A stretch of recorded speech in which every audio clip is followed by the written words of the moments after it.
A lot of us were conditioned to withhold our truth, to not speak honestly. It actually became a safety concern for a lot of us, including me, where over time I spoke what I was feeling less and less. And I started to think, well, it's not worth sharing. What's the point, anyways? Until eventually I got to a place where I didn't even know what my truth was anymore. That it just never even occurred to me what I wanted to say, what I needed to say. And so it wasn't that I was even holding things in anymore. I was just without the thought of my needs, without what I needed to share. So I'm going to teach a quick process for sharing a little bit more openly. For me, the first step is to check in with my body, check in with my nervous system, and acknowledge to myself how I'm feeling. Am I feeling really activated? Am I feeling really anxious? Am I having thoughts around like the worst case scenario? And once I've identified what I'm actually feeling, I can start to slow down, start to regulate, start to come back, acknowledge the thoughts and say, is this realistic? Is this something that I really think will happen? Or am I just projecting the worst case scenario? And once I've navigated the thoughts, I start to navigate the feelings. And if I'm feeling really anxious, I'll slow my breathing, I'll slow my movements, I'll slow my thoughts, and I will see how close to regulated can I get? Can I get back to completely calm? Can I slow a little bit? Because any improvement will help me in the process of sharing openly and honestly. That the most challenging place is full anxiety, full activation, all the thoughts swirling. So the starting place is, can I bring it down even a little bit? Can I be 1% calmer? Can I feel 1% more regulated? And the tool I use most is my breath. Take long, deep, slow breaths. I'll breathe and then I'll see if I can slow the breath and see if I can slow the breath more. And I always hold at the top. And my notice is if I hold it at the top for 2 or 3 seconds, I can feel a wave. I can feel something shift. And so I will notice how things are shifting in real time. And I will get myself as calm as I can practically get. The second step is to acknowledge what the feeling is to the other person.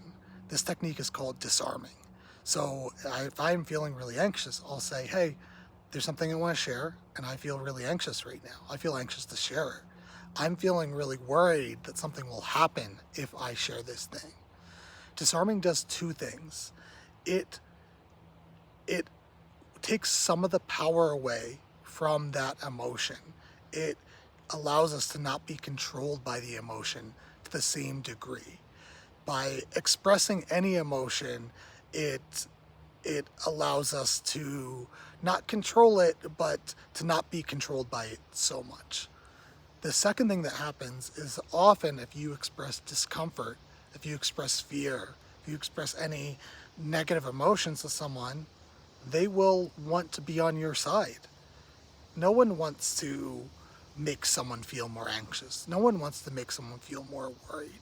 And if the person that you want to express to really is going to take advantage of those fears, they're not going to meet you there, then maybe those fears were right. Maybe there's someone that you need to set boundaries with, not express more.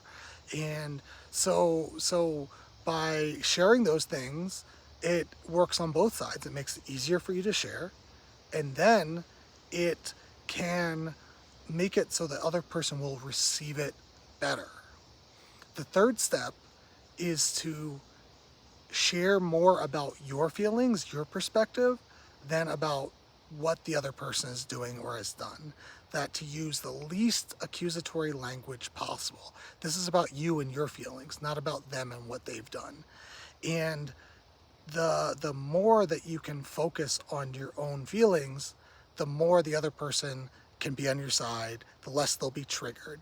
And to always remember that this is not you against someone else.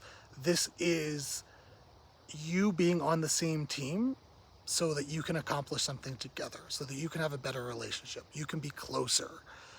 And so if it's someone in your family, a partner, a friend, then like how can you love each other more? How can you have a closer relationship? If it's a colleague, then how can you two operate as a team better? How can you be on the same side more? And I think that that's probably the major thing that people do that makes it really hard to express. They come from this frame of opposition, of what the other person is doing wrong and the other person needs to fix, instead of how can we get on the same page and how can we both feel good in the situation. And the last thing that I'll share is you don't have to do it all at once. You don't have to go from holding everything in to sharing the biggest, most challenging thing in your life. You can start really small. Like, you don't need to start with the thing you've been holding in with your parents for 20 years. You can start with this little thing that your neighbor does that bothers you a little bit, or something that just happened that's really small, and you can build up to those bigger things, and you can build the muscle and get comfortable and feel safer and safer. And you can really understand that you cannot control other people's responses, and that most of the time people will respond well. But when they don't, it's not about you, and you can't control that. You can't control when someone's defensive. You can't control when they project. You can't control when they react.